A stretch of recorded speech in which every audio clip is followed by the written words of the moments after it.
जय Shri Ram friends. तो web technology के part 5 में आप सबका स्वागत है। तो पार्ट 4 में हमने क्या क्या देखा।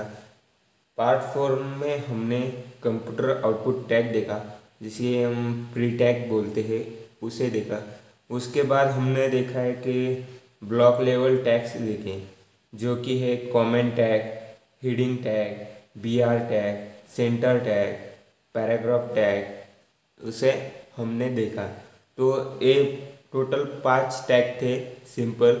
उसके बाद और अब आज के पार्ट में हम टोटल 4 टैग देखेंगे, ठीक है। तो आज का हमारा पहला टैग होने वाला है नॉन ब्रेकिंग स्पेस टैग। मतलब कल आपने देखा कि हमने एक लाइन लिखी थी, जैसे कि हाय, हेलो, आई एम तुषार। तो ये हमारी एक लाइन है टोटल, ठीक है। अब यहाँ पर क्या हो रहा है, अगर मुझे ये हाय ऐसे लिखना है, हाय, हेलो, आई एम तुष, ठीक है। तो ए वर्ड में क्या आ रहा है कि यहाँ पर स्पेस आ रहा है, ठीक है। बट अगर यहाँ पर स्पेस आ रहा है, बट अगर मुझे डायरेक्टली यहाँ पर स्पेस देना है तो यहाँ पर पॉसिबल नहीं है। जैसे कि हम HTML कोडर में VS कोड में लिखते हैं, तो उसमें ये अलाउ नहीं। अगर यहाँ पर हम कितना भी स्पेस देंगे तो वो सिंपली ऐसा ही वन लाइन में लिखेगा। बट इसके लिए एक टैग का यूज़ किया जाता है, जिसका नाम है NBSP। तो ए टैग क्या काम करता है कि जो हमारा यहाँ पर स्पेस है वो देने का काम NBSP करता है। बट ए टैग काम कैसे करता है, तो यहाँ पर अगर मान लो यहाँ पर हाय और हेलो है, ठीक है, तो इनके बीच में ए गैप ऑलरेडी रहता है, ठीक है। तो इनके बीच में एक गैप ऑलरेडी रहता है, बट इसके दुगना गैप, मतलब यहाँ से यहाँ तक का गैप अगर हमें क्रिएट करना है तो हम NBSP का यूज़ कर सकते। मतलब यहाँ से यहाँ तक एक टैग हो गया, यहाँ से यहाँ तक, मतलब ये ऑलरेडी एक टैग है, ठीक है। यहाँ पर मान लो हमने NBSP नहीं दिया, ये ऑलरेडी एक जो कोड है वो अपने आप स्पेस ले लिया है, ठीक है। उसके बाद हमें यहाँ से यहाँ तक जाने के लिए एक NBSP का यूज़ करना पड़ेगा। यहाँ पर और एक कट है, यहाँ पर और एक, उसके बाद और एक, और हेलो तक पहुँचने के बाद यहाँ तक, ठीक है। अब हमें कितने टैग का यूज़ करना पड़ा, ये जो NBSP है इसका कितनी बार यूज़ करना पड़ा, 1 2 3 4, टोटल 5 टाइम। तब जाकर हमारे पास इतना यहाँ से हेलो तक का स्पेस बीच में आ गया। अब हेलो से आई तक देख लो, यहाँ पर आई के बीच में थोड़ा सा गैप है, तो यहाँ पर हम थोड़ा सा गैप छोड़ देते। उसके बाद 1 2 3, तर या ठिकाणी आपल्याला टोटल 3 वेळेस एक्स्ट्रा गॅप द्यावा लागलेला आहे, म्हणजेच NBSPचा यूज करावा लागलेला आहे। तर अशा प्रकारे आपण एकाच लाईनमध्ये स्पेस देण्यासाठी NBSPचा यूज करतो, ठीक आहे। सेकंड आहे आपला मार्किव टॅग। तर मार्किव टॅग काम काय करतो त्याची आपण थेअरीसुद्धा पाहू। तर एकदा आपण या NBSPचं एक्झाम्पल पाहू, ठीक आहे, जेणेकरून समजण्यात आसानी होईल। तर या ठिकाणी आपण लॅपटॉपच्या स्क्रीनवर, या ठिकाणी आपण जो आजचा आपला टॉपिक पार्ट आहे, पार्ट 5, तर या ठिकाणी पार्ट 5ची फाईल बनवून घेऊ। या ठिकाणी पार्ट 5.html, ठीक आहे। आता आपल्याला या ठिकाणी NBSPचा यूज करून बघायचं आहे। तर या ठिकाणी मी पहिले HTMLचं स्ट्रक्चर बनवतो, HTML त्यानंतर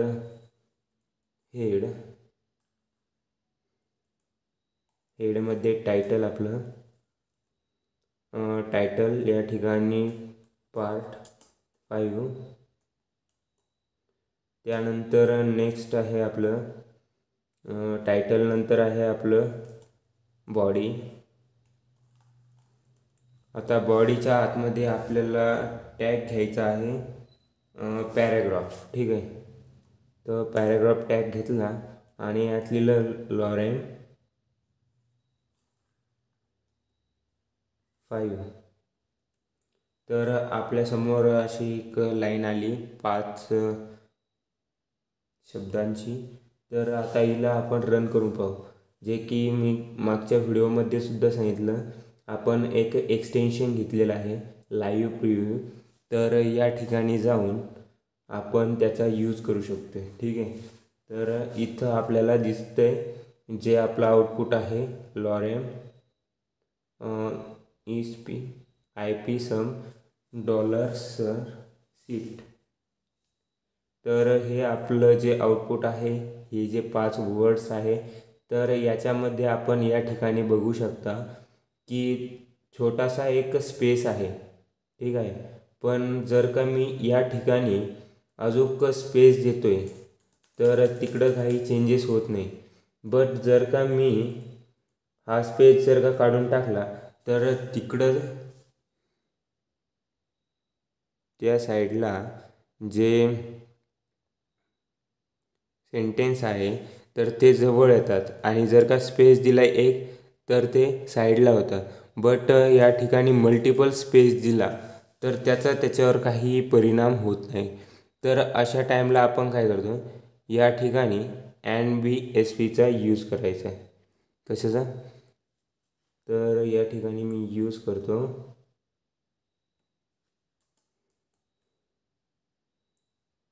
NBSP.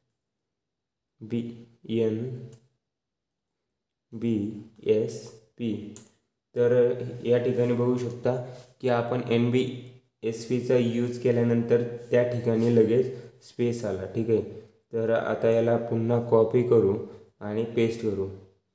तर बघू शकता की एक वेळेस पेस्ट केल्यानंतर ते थोडा स्पेस घेत पुढं चाललं आहे. ठीक आहे, तर मोठी वेबसाईट बनवायची असली तर त्या प्रकारात पण काही ठिकाणी याचा यूज केला जातो. जसं की छोट्या जागेमध्ये काही स्पेस द्यायचा असेल तर त्यासाठी याचा यूज केला जातो. तर अशा प्रकारे NBSPचा यूज केला जातो. ठीक आहे, तर आता आपला नेक्स्ट टॉपिक आहे मार्क्यू टॅग. तर मार्क्यू टॅग काय आहे ते पाहू. या ठिकाणी जे मार्क्यू टॅग आहे ते काय करतं की समजा आपला हा एक टेक्स्ट आहे, ए नावाचा एक टेक्स्ट आहे. तर मार्क्यू टॅगच्या सहाय्याने आपण याला या साईटला, म्हणजेच हे आपलं वेब पेज आहे. ठीक आहे, तर ह्या वेब पेजवरती याला इकडून ह्या साईटला जाणार ते आणि इकडं क्लोज होणार, पुन्हा ह्या साईडने निघणार. जसे की आपण न्यूज बघतो, न्यूजच्या सगळ्यात लास्टला काय एक लाईन असते जी की राईट साईडने निघते आणि लेफ्ट साईडला जाऊन गायब होते. अशी ती लाईन कंटिन्युअसली चालू असते. ठीक आहे, तर अशाच प्रकारे हा मार्क्यू टॅगचा यूज आहे किंवा मार्क्यू टॅग वर्क करतं. ठीक आहे, तर या ठिकाणी थोडीशी थिअरी आहे आणि तिचा मार्क्यू टॅगचा सिंटॅक्स आहे. तर आपण सिंटॅक्स पाहू. त्यासाठी आपण यूज करतो मार्क्यू टॅग. त्यामध्ये लिहितो मार्क्यू, त्यानंतर मार्क्यूचे attribute is equal to value आणि त्यानंतर मार्क्यू टॅगला क्लोज करतो आणि आपल्याला जे टेक्स्ट लिहायचं त्याच्यात ते टेक्स्ट आणि शेवटला मार्क्यू टॅग क्लोज करतो. ठीक आहे, तर अशा प्रकारे त्याचा सिम्पल सिंटॅक्स आहे. तर आता चला डायरेक्टली मार्क्यू टॅगचं एक्झाम्पल बघू जेणेकरून आपल्याला समजेल. तर आता एक्झाम्पल पाहताना आपण जो या ठिकाणी NBSPचा यूज केला आहे त्याला आपण कॉमेंट आउट करून घेऊ. This is a non breaking space ठीक आहे. आणि नेक्स्टला आपण वरची लाईन खाली घेऊ आणि या ठिकाणी टाकू दिस इज मार्क्यू. मार्क्यूची स्पेलिंग थोडीशी मिस्टेक होऊ शकते, त्यामुळं MARQUE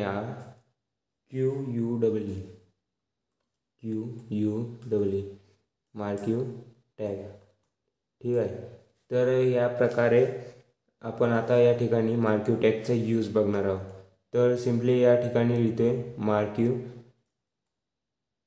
ठीक आहे. तर या ठिकाणी बिहेवियर विचारलं आहे डायरेक्टली आणि डायरेक्शन विचारलं आहे. ठीक आहे. तर या ठिकाणी आपल्याला टेक्स्ट टाकायचं आहे काहीतरी. तर या ठिकाणी फर्स्ट टेक्स्ट टाकून घेऊ लॉरेम 3. तर या ठिकाणी बघू शकता की लॉरेम 3 टाकल्यानंतर त्या ऑटोमॅटिकली जे आहे ते वर्क चालू झालं आहे मार्क्यू टॅगचं. ठीक आहे. तर आता याचं वर्क तर चालू झालं आहे. याचे आपण डायरेक्शन चेंज करू शकतो, बिहेवियरसुद्धा चेंज करू शकतो. तर त्याचे काही ॲट्रिब्यूट्स आहे, ते ॲट्रिब्यूट्स पाहू आपण. या ठिकाणी आपल्याकडं डिरेक्शन आहे, तर डिरेक्शन राईट देऊ.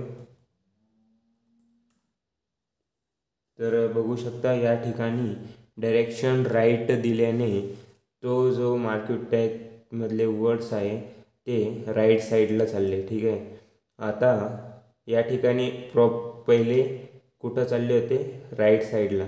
आता समजा या ठिकाणी आय थिंक वर्क करण या ठिकाणी टॉप दिलं आहे, तर ते लेफ्ट साईडला चालले. ठीक आहे. या ठिकाणी राईट आणि लेफ्टचा यूज केला आहे. आता या ठिकाणी जे मार्क्यू टॅगचे ॲट्रिब्यूट्स आहे ते आहे विड्थ, त्यानंतर हाईट, त्यानंतर डिरेक्शन, त्यानंतर बिहेवियर, त्यानंतर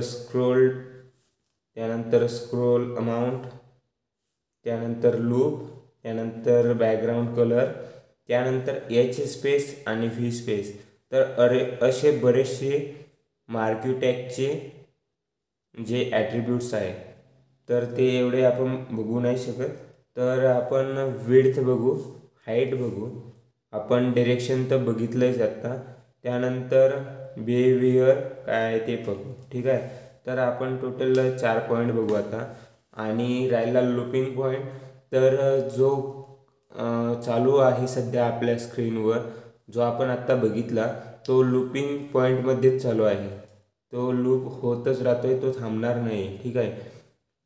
त्यानंतर बॅकग्राऊंड कलर, ज्या प्रकारे आपण बॉडीला देतो, आपण जो बॉडीला बॅकग्राऊंड कलर देताना बघितलं आहे, जसा ॲट्रिब्यूट तिथं यूज केला आहे त्याच प्रकारात इथे पण बॅकग्राऊंड कलरचा ॲट्रिब्यूट यूज होतो. ठीक आहे. तर आपण आता जे मार्क्यू टॅग आहे त्याला विड्थ आणि हाईट देऊन बघू. ठीक आहे. तर हा आहे आपला जो मार्क्यू टॅग आहे आत्ताचा. त्याला त्या ठिकाणी डायरेक्शन देऊ राईट. ठीक आहे. राईटला जाईल तो. त्यानंतर त्याची हाईट देऊ या ठिकाणी.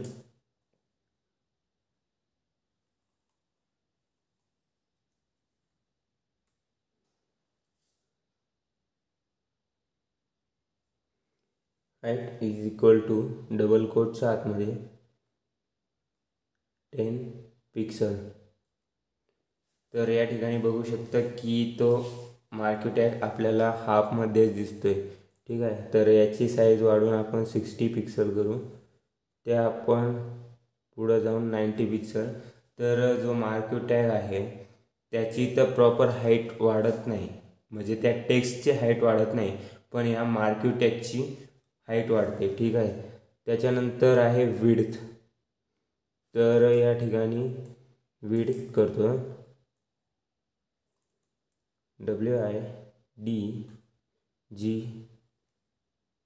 WIDTH is equal to 1 pixel. ठीक आहे. तर आता बघू शकता की स्मॉलमध्ये काहीतरी ते चाललं आहे, जे की आपल्याला दिसूनसुद्धा येत नाही. त्याच ठिकाणी मी 10 पर्यंत करतो. तर आता दिसतंय पण लगेच गायब होतंय. तर याप्रमाणे या ठिकाणी विड्थ देतो आपण. आता समजा याला 100 पिक्सल केलं तर ते थोड्याशा पिक्सलमध्ये जाऊन पुढं क्लोज होऊ राहिलं आहे. तर अशा प्रकारे आपण त्याला जी विड्थ आहे ती देऊ शकतो. ठीक आहे. तर अशा प्रकारे काही मार्क्यू टॅगचे जे ॲट्रिब्यूट्स आहे ते एक्सप्लेन केलेले आहे. या ठिकाणी जर का पूर्ण स्क्रीनसाठी लागू करायचं असेल तर मग विड्थ नाही द्यायची, किंवा विड्थ द्यायची जरी असली तरी 100%मध्ये द्यायची. ठीक आहे. 100%ने काय होतं की ती डायरेक्टली लास्टला जाऊन संपणार. त्याचप्रमाणे हाईटचं सुद्धा तसंच आहे. डायरेक्टली पर्सेंट दिलं तर ते लास्टला जाऊन थांबणार. तर आता नेक्स्टला आहे आपला फॉन्ट टॅग. तर फॉन्ट टॅगचा यूज काय आहे? फॉन्ट टॅग आपण यूज कशासाठी करतो तर या ठिकाणी पाहू शकता. Font tag it use and style size and colour to the text on our site. म्हणजे ज्या प्रकारे आपण पॅराग्राफ टॅगचा यूज करतो. ठीक आहे. तर तो कशासाठी करतो की आपल्याला जे टेक्स्ट आहे त्याला काही सिंटॅक्स म्हणजेच कलर देण्यासाठी किंवा त्याची साईज मॅनेज करण्यासाठी, त्याच्यासाठी आपण या पॅराग्राफ टॅगचा यूज करतो. त्याचप्रकारे या फॉन्ट टॅगचाही यूज आहे. ठीक आहे. तर यामध्ये आपण काय काय करू शकतो, याचं सिंटॅक्स काय आहे? तर याचा सिंटॅक्स सिंपल आहे. या ठिकाणी फॉन्ट, त्यानंतर फॉन्टचा क्लोज. ठीक आहे. तर याचे काही ॲट्रिब्यूट्स आहे. पहिला आहे कलर, नंतर आहे फेस आणि नंतर आहे साईज. तर कलर काय आहे? Colour of the text RGB combination. ठीक आहे. तर RGB कॉम्बिनेशन काय आहे? तर जे कम्प्युटरमध्ये कलर बनतात, जसे की आपण बोलतो की आता या टेक्स्टला येलो कलर देऊ, या टेक्स्टला अदर कलर देऊ. तर हे जे सर्व कलर आहे हे मिक्सचर बनतात RGBतून. त्याचा एक कोड क्रिएट होतो आणि त्यानुसार ते कलर बनतात. ठीक आहे. तर नेक्स्ट आहे आपला फेस. तर हा काय आहे? Font of text specify. ठीक आहे. Value is a font family. या ठिकाणी फॉन्ट फॅमिली म्हणजे जर आपल्याला जसं की आपण याच्यात बघतो बघा, वर्डपॅड किंवा पॉवर पॉईंट, यामध्ये आपल्याला काही फॉन्ट्स दिले असतात. वेगवेगळ्या फॉन्ट्स असतात. त्यामधली एक आहे वर्धना ही फॉन्ट आहे. ठीक आहे. जसं की या ठिकाणी आपण मेनली कोणत्या कोणत्या फॉन्ट यूज करतो. फॉन्ट म्हणजे या ठिकाणी आपण डायरेक्टली लाईव्ह बघू. ठीक आहे. तर या ठिकाणी आपण ओपन केलेला आहे वर्डपॅड. ठीक आहे. तर आपण वर्डपॅडच्या आतमध्ये बघणार आहोत की फॉन्ट नेमकं काय आहे ती लॉजिक. तर या ठिकाणी एक टेक्स्ट टाईप केलं आणि त्याची साईज वाढवली. ठीक आहे.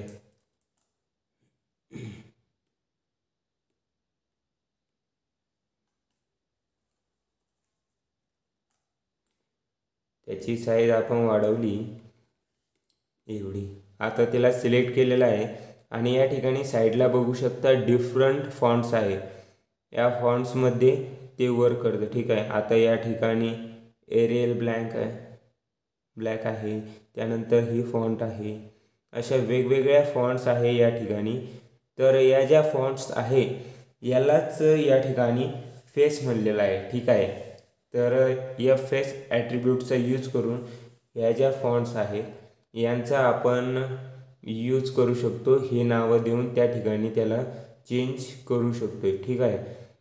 अशा काही फॉन्ट्स आहेत. तर अशा डिफरंट फॉन्ट अवेलेबल आहेत. तर या फॉन्टचा यूज करून आपण आपल्या टेक्स्टला चांगलं ॲट्रॅक्टिव्ह बनवू शकतो. ठीक आहे. तर या प्रकारे हा फॉन्ट टॅग यूज केला जातो.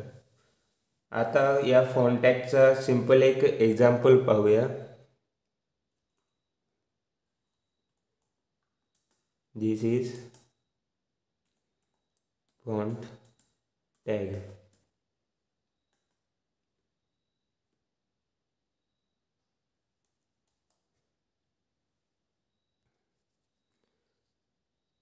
तर आता हा दिस इज फॉन्ट टॅग, तर या ठिकाणी फॉन्ट डायरेक्टली, आणि त्यानंतर याच्या आतमध्ये आपल्याला काहीतरी फॉन्ट टाकायची. तर मी या ठिकाणी टाकतो लॉरेन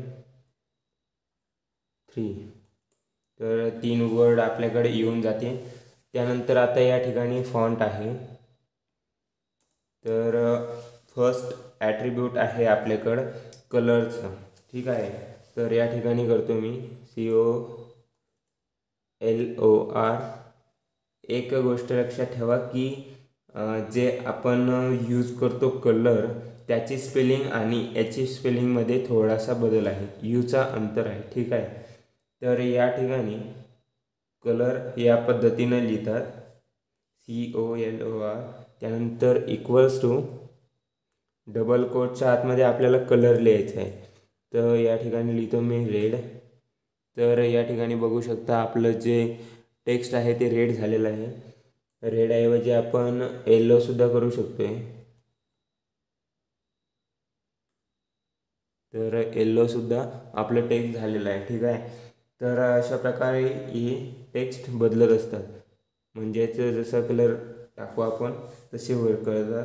त्यानंतर आहे आपली साईज. तर या ठिकाणी करतो मी size is equals to 10 pixel, ठीक आहे. तर 10 पिक्सलने हे एवढं मोठं दिसतंय. त्यानंतर जर का मी याला 100 पिक्सल केलं तर ते ॲज इट इज दिसेल, बट मी 0 केलं आहे तर ते दिसत नाही, एवढं छोटं झालं आहे, ठीक आहे. तर या ठिकाणी मी 10 पिक्सल करतो आहे, किंवा पर्सेंटमध्ये केलं तरी जमतं आहे, ठीक आहे. तर पर्सेंट आणि पिक्सलचं एकच आहे की पिक्सल हे डायरेक्टली पिक्सलमध्ये काउंट करतं आणि मग घेतं, ठीक आहे. आता या ठिकाणी आपण बघू शकता हे हा एल कित्येक पिक्सलमध्ये असेल. त्याच प्रकारे आपण जर का 50 पिक्सल टाकलं तर ते 50 पिक्सल पूर्ण वर्डसाठी घेणार, ठीक आहे. आणि त्याच्यानंतर आपण पर्सेंटेजमध्ये टाकलं तर ते जे स्क्रीनचे पूर्ण पिक्सल्स आहे त्याच्या 50% घेणार ते, ठीक आहे. तर असा थोडासा जो आहे डिफरन्स आहे, ठीक आहे.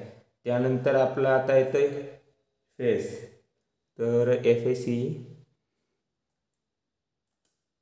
FACE face is equals to, आता या ठिकाणी वर्धना लँग्वेज काम करते की नाही आय डोंट नो, बट टाकून पाहू.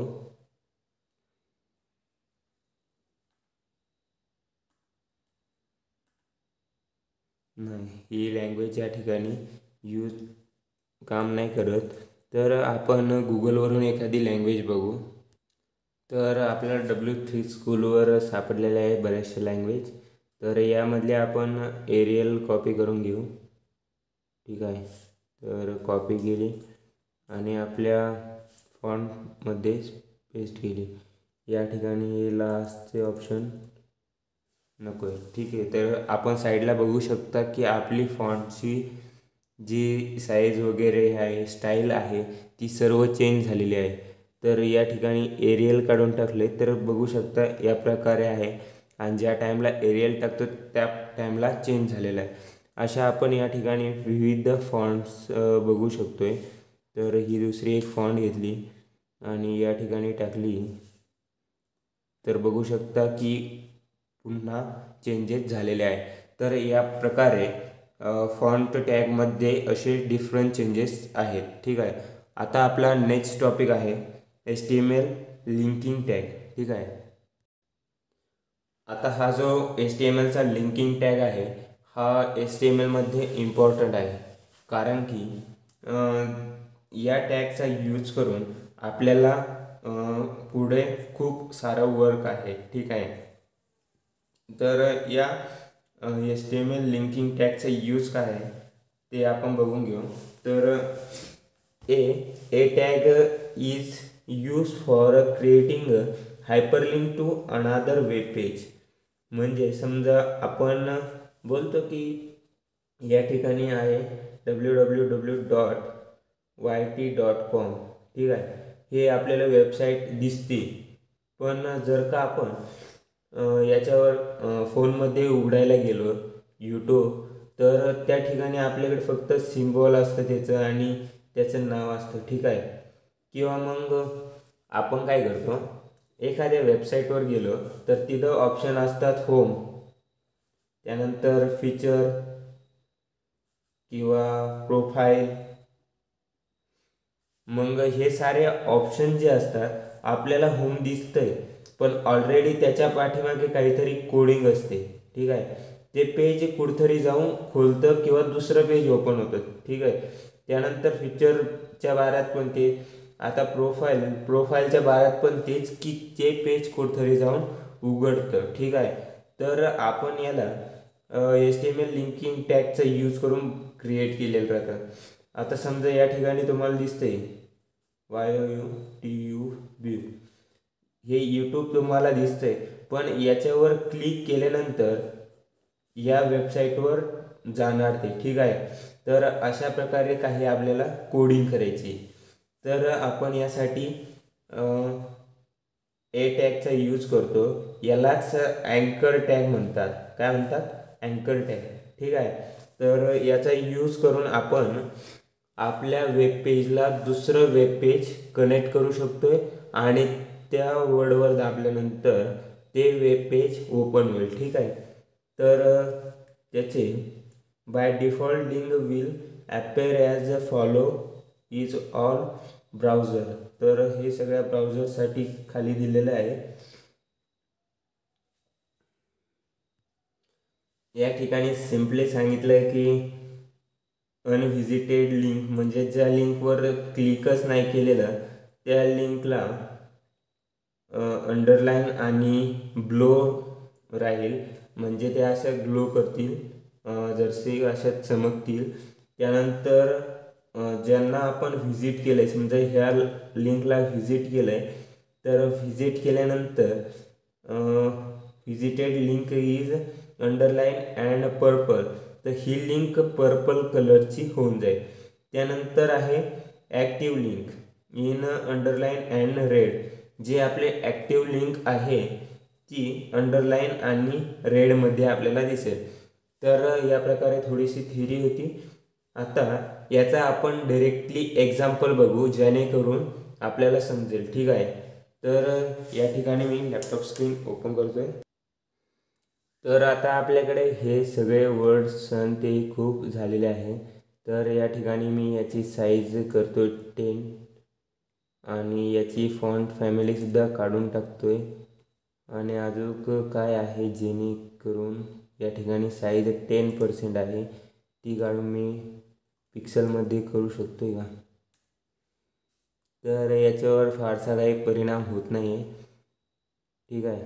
तर आपण याला घालणार आहोत डायरेक्ट खाली आणि आपलं वर्क चालू करणार आहोत या ठिकाणी. तर अँकर टॅगचा यूज करण्यासाठी सिम्पलचा सिंटॅक्स आहे. तर सिंटॅक्स बघू एकदा. आता यामध्ये डिफरंटचे सिंटॅक्स आहे, ठीक आहे. तर काही ठिकाणी आपल्याला नाही, याच्यामध्ये सिम्पली एकच सिंटॅक्स आहे जो की आपल्याला करायचा आहे हायपर, ठीक आहे. तर हायपर लिंक करण्यासाठी आपण या अँकर टॅगचा यूज करतोय. सिम्पली आपल्याला या ठिकाणी लिहायचं ए आणि एंटर करायचं आहे, ठीक आहे. तर ए केल्यानंतर या ठिकाणी HREF हा कीवर्ड आणि इक्वल्स टू इन, आणि त्यानंतर या ठिकाणी डबल कोटच्या आतमध्ये आपल्याला काहीतरी लिहायचं आहे. आता तिथं काय लिहायचं आहे ते सांगतो, ठीक आहे. तर या ठिकाणी आपलं जे झालं आहे, आपण पार्ट 3 आणि पार्ट 4 बघितला आहे आणि आपला पार्ट 5 चालू आहे, ठीक आहे. तर त्याचप्रकारे आता आपण काय करू, या ठिकाणी एच्या नंतर या ठिकाणी पार्ट 3, ठीक आहे. त्यानंतर एंड शिफ्ट होम कॉपी केलं, कंट्रोल एंटर केलं. त्यानंतर या ठिकाणी पार्ट 4, ठीक आहे. आणि त्यानंतर या ठिकाणी पार्ट 5, अशा प्रकारे आपण काही 3 हे बनवले. या ठिकाणी मी BR टॅग देतो, जेणेकरून जी साईट आहे, जे पुढील वर्ड्स आहे ते खाली जातील.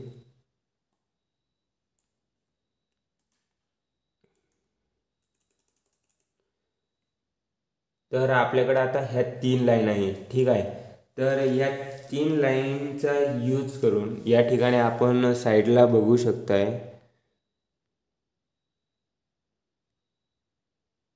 पार्ट 3, पार्ट 4 आणि पार्ट 5. तर या ठिकाणी क्लिक करण्यासाठी आपला ॲरो येतोय, ठीक आहे. पण यावर क्लिक केल्यानंतर काय होतंय, काहीच आउटपुट नाही दिसत. पार्ट 5 वरच राहतं, ठीक आहे. बाय डिफॉल्ट आहे तिथंच राहतं. आता समजा याला आपण केलंय ओपन विथ लाईव्ह सर्व्हर.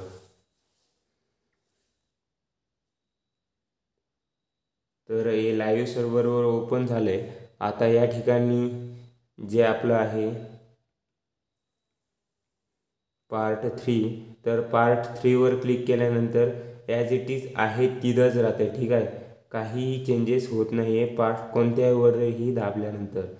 तर आता या ठिकाणी आपल्याला करायचं काय, की आपल्याला याचा पाथ द्यायचा आहे, पार्ट 3.html, ठीक आहे. तर तो द्यायचा आहे इथं. या ठिकाणी देणार आपण पार्ट 3.html आणि एंटर केलं, ठीक आहे. आता या ठिकाणी पार्ट 4 वर दाबल्यानंतर काही होणार नाही, ठीक आहे. पण पार्ट 3 वर ज्या टाईमला क्लिक करू तर आपण पार्ट 3 वर पोहोचलेलो आहे. या ठिकाणी वरती आपण पाथसुद्धा बघू शकतोय, पार्ट 3.html, ठीक आहे. या ठिकाणी आपण पोहोचलो आहे. या ठिकाणी पार्ट 3 वर पोहोचलो. त्यानंतर बॅकला आलो, पार्ट 4 वर क्लिक केलं आहे, काही नाही त्याच साईडला. पार्ट 5 वर त्याच साईडला, ठीक आहे. बट आता या ठिकाणी पुन्हा काय करतोय, या ठिकाणी पार्ट 4. आता हे जो पार्ट 4 आहे याला दिलं आहे. आता या ठिकाणी बघू शकता तुम्ही की पार्ट 5चा थोडासा कलर चेंज झाला आहे आणि पार्ट 4चा कलर सेम आहे पार्ट 3च्या. तर आपण यांना अजून व्हिजिट नाही केलं आहे त्यामुळं असा कलर आहे, आणि पार्ट 5ला आपण व्हिजिट केलं आहे त्यामुळं असा कलर आहे, ठीक आहे. तर पार्ट 4ला क्लिक केलं आहे. या ठिकाणी बघू शकता पार्ट 4 आपण जे पार्ट 4च्या फाईलमध्ये केला होता कोड तो सगळा या ठिकाणी डिस्प्ले होतो आहे, ठीक आहे. हा पार्ट 4चा कोड. तर अशा प्रकारे आपण हे हायपर लिंक करू शकतो आहे, ठीक आहे. तर या ठिकाणी हा पार्ट 4 दिसतोय. या ठिकाणी पार्ट 5ला ॲज इट इज त्याच ठिकाणी थांबणार आहोत.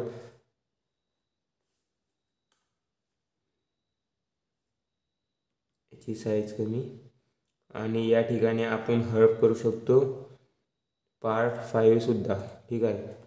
तर क्लिक केल्यानंतर पार्ट 5 या ठिकाणी डिस्प्ले होतो. आता नेक्स्ट आहे आपलं की जर आपल्याला समजा या ठिकाणी आपण काय करू, एक अँकर टॅग घेऊ आणि याला एक लिंक देऊ, याला गुगलवरती.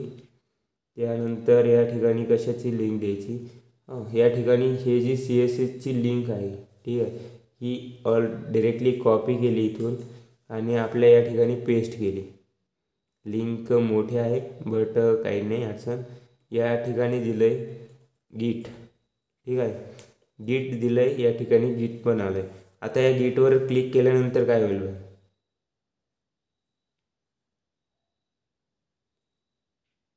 या ठिकाणी आहे गिट आणि यावर क्लिक केल्यानंतर बघू शकता की आपली जी लिंक कॉपी केली होती ती या ठिकाणी ओपन झाली आहे.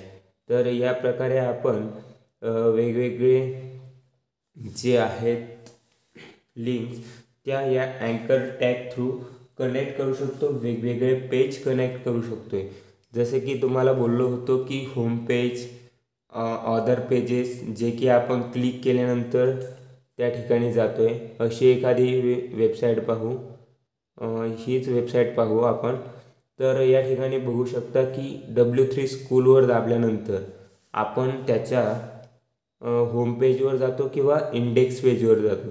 त्यानंतर ट्युटोरियल्स आहे, इझी एक्सरसाइज आहे, विविध ऑप्शन्स आहे. तर त्यावर क्लिक केल्यानंतर आपण त्या पेजवर ओपन होतो. ठीक आहे. समजा या ठिकाणी HTML क्लिक केलं आहे, तर या ठिकाणी बघू शकता की आपण HTMLच्या फोल्डरमध्ये डिफॉल्ट ASP नावाची एक फाईल आहे, तिच्यावर डायरेक्टली ओपन झालेलं आहे किंवा ट्रान्सफर झालेलं आहे. तर अशा प्रकारे विविध हायपरलिंक करण्यासाठी आपण अँकर टॅगचा यूज करतो. सो आजच्या व्हिडिओमध्ये एवढंच. भेटूया आपण पार्ट 6 मध्ये.